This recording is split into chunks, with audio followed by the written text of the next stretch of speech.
Coming up on Arirang News, President Moon Jae-in says the government in the new year will aim not only to wipe out COVID-19, but to transform South Korea's economy and make the country a global pace setter.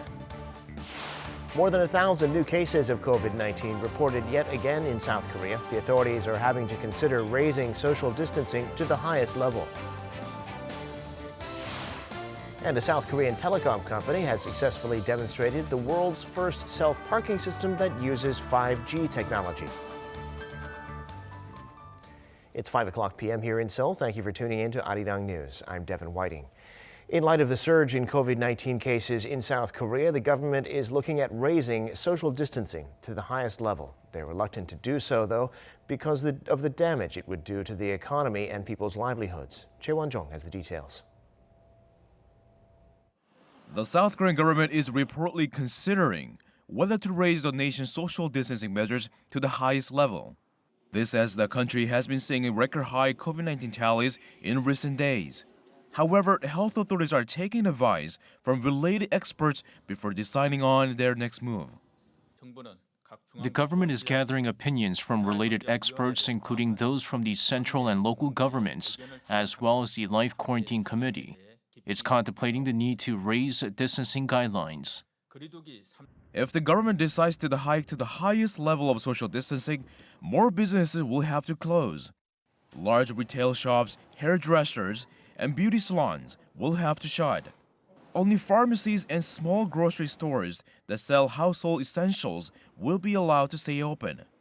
However, guidelines for ski resorts and dining in at restaurants are still unclear. On Thursday, South Korea reported 1,014 new COVID-19 cases, seeing over 1,000 new cases for the second day in a row. Of them, 993 were local infections and 21 were from overseas. This takes the total number of cases in South Korea to more than 46,000. Choi Won-jong, Arirang News. In other news, the Korean Lotus Lantern Festival, held every year on Buddha's birthday, has been listed by UNESCO as an intangible cultural heritage. Known in Korean as Yeondeunghwae, the festival in modern times is celebrated by everyone, regardless of their religion. Kim Yeon-sung reports. The South Korean government announced on Wednesday that the country's annual Lotus Lantern Festival has been listed as a UNESCO intangible cultural heritage.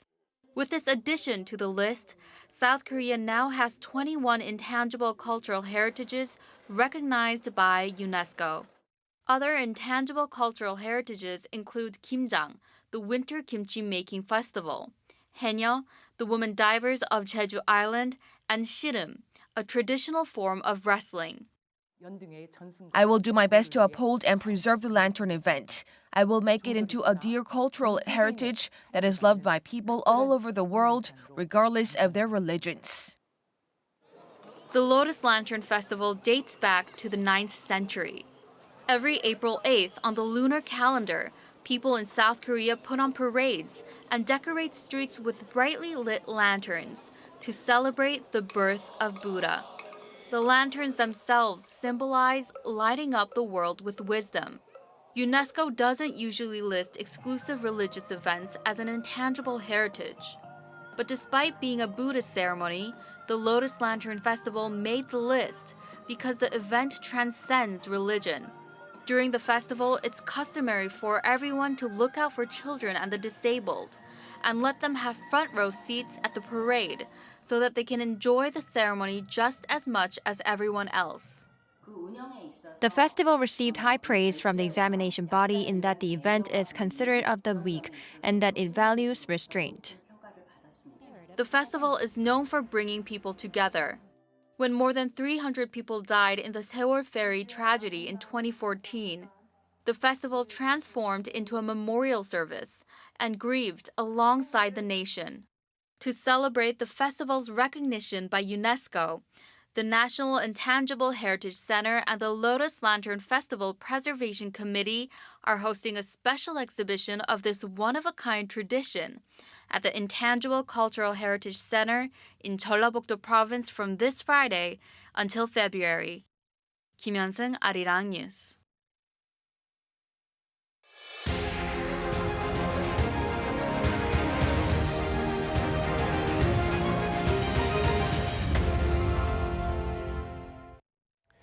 President Moon Jae-in was briefed today on the policy direction for next year. The focus will be on overcoming the COVID-19 crisis and achieving a great transformation of the country's economy.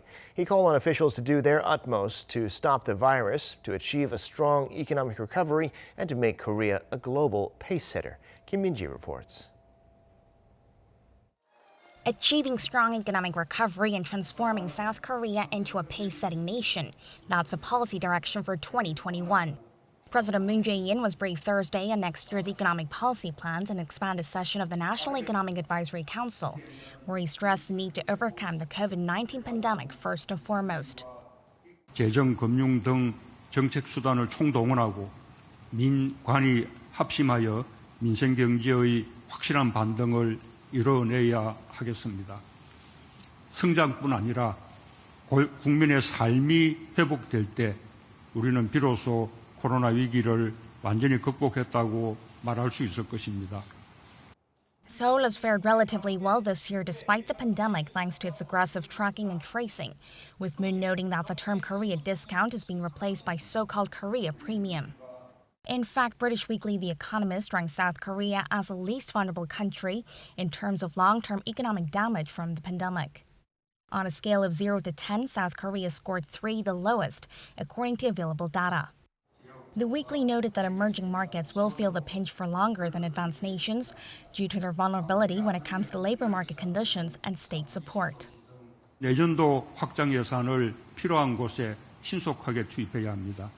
백신 보급을 속도감 있게 추진하고 코로나 재확산에 따른 피해 업종과 피해 계층에 대한 지원도 신속을 생명으로 삼아야 합니다. 고용을 살리는 데 공공과 민간이 함께 총력을 기울여 주기 바랍니다. In the new year, the government will also focus on improving people's livelihoods by stabilizing the housing market, especially for low and middle-income people, by increasing the market supply of homes. It will also speed up its New Deal plans to meet changing global trends in the post-virus era, such as going carbon neutral and boosting digital competitiveness. Moon thanked his economic team for their hard work despite the dire situation, noting that South Korea is on track to become one of the world's 10 biggest economies. However, he stressed the need for the people to be able to feel the economic improvements, calling for further efforts to reduce disparity and polarization. Kim Min-ji, Arirang News. Time now for an in-depth look at the market news this afternoon, and for that I'm joined on the line by Dr. Kim Se-won, professor of economics at Ewha Women's University. Professor Kim, good to have you back on. Good afternoon, Devin. Well, the Bank of Korea and the U.S. Federal Reserve have decided to extend the currency swap deal they made back in March by another 6 months. That'll take it out to next September. Why did they decide to do this, and what do you make of the decision, Professor? U.S.-Korean currency swap is a very important stabilizer to Korean financial market. When we had shortages of U.S. dollars in May, right after outbreak of COVID pandemic, Bank of Korea supplied $20 billion by using this currency swap with U.S. Fed. So extension of $60 billion currency swap for another 6 months until September 2021 eases market uncertainties amid global resurgence of COVID pandemic. Actually, it was the second time that Bank of Korea and the U.S. Fed extended the deal. In July, they extended the deal, which had been originally set to end in September this year until March 2021. Right, and in its final meeting of the year, the Fed's Open Markets Committee decided to keep interest rates where they've been since the start of the pandemic at near 0%. The Fed's sounding somewhat optimistic, though, about growth next year. Tell us about that, Professor. In retrospect, U.S. Fed slashed their short-term interest to near 0% in March as the COVID pandemic disrupted financial market and U.S. economy. They also launched an array of emergency lending programs and began large-scale purchase of government debt and mortgage securities. On Wednesday, U.S. Fed has decided to leave their interest rate unchanged, also provided kind of rosier forecast of U.S. growth. U.S. Fed updated this year's U.S. economic growth to negative 2.4% from previous negative 3.7%. Now, turning to the stock markets, Wall Street was mixed overnight despite signs that the U.S. is close to another round of stimulus. Tech stocks were up, industrials down. What's the story in the global markets? U.S. market is mixed between NASDAQ and Dow Jones Industrial. NASDAQ index reached its highest level in history as U.S. Fed reconfirms to continue its expansionary monetary policy. Amazon increased by 2%, but Tesla decreased by 1.7% in a single day. But the news of U.S. retail sales decrease in November gave negative impact on most of Dow Jones stocks. And as on Wall Street, Korean stocks were mixed today, too. The Kospi, institutions and foreigners were selling, but retail investors kept buying. The Kospi, though, was up. The KOSDAQ, was up for a seventh session in a row. Tell us about the local market. There were different movements between Kospi and KOSDAQ today. Kospi slightly declined by 0.05% today. Foreign investors and domestic institutional investors sold stocks, but individual investors bought stocks in Kospi market. On the other side, the role of foreign investors and individual investors is switched in KOSDAQ market. Foreigners bought stocks, but individual investors sold in KOSDAQ market. Finally, KOSDAQ gained 0.5% today. And now Korea today again had more than 1,000 new cases of COVID-19. On this basis, the government could put social distancing on the highest level now, but they're reluctant to do that because of the damage it would do to the economy. Professor, how would going to level 3 affect the economy? Even though COVID pandemic situation meets social distancing level 3 up, it won't be easy for Korean government to raise up social distancing to level 3. According to recent studies of Bank of Korea, they estimate Korea's GDP could shrink by 8% once social distancing level are raised to level 3. This is something unprecedented in Korean history. Korea had a negative 7% growth right after Asian financial crisis of 1997. So the pain of negative 8% economic growth generated by level 3 social distancing is larger than that of 1997's economic crisis. That would be a massive impact indeed, Professor. All right, thanks for sharing your insights with us today. We appreciate it. Thank you very much. A South Korean mobile network operator has successfully demonstrated the world's first self-parking system that uses 5G technology. Baeunji has more. This mobile app shows empty spaces at a nearby public parking lot. The person clicks on one of the blue parking spots and presses the button that says Start Autonomous Parking. The car then drives itself along the streets of Seoul and parks itself safely in the parking lot. South Korea's major mobile network operator, LGU Plus, has successfully demonstrated the world's first autonomous parking system using 5G technology. The self-parking system does not just provide convenience to drivers, but it also saves a lot of time. Back in March, the company demonstrated a self-driving car using 5G on the streets of Seoul, again a world first. Instead of simply recognizing traffic through cameras, the cars receive traffic information through 5G, which is much safer for the passengers. And empty parking spots are detected through CCTV installed in public parking lots. So far, self-driving cars used cameras to check the traffic lights, which has some risk of error.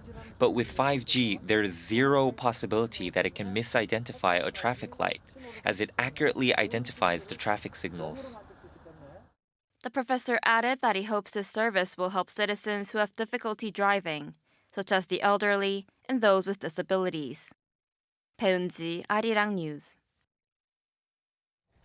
The city of Seoul has installed new pieces of public artwork to promote the city and cheer people up. There's a new sculpture at Gimpo International Airport reading "I Seoul You," the city's tourism slogan. It's on the road in front of the domestic terminal, welcoming people to the city. Also, on Nodo Island in the middle of the Han River, there's another one celebrating the one-year anniversary of the island's renovation as a cultural space. And at Yeouido Hangang Park, the I Seoul You sculpture depicts a snowy Seoul. It'll be there until February.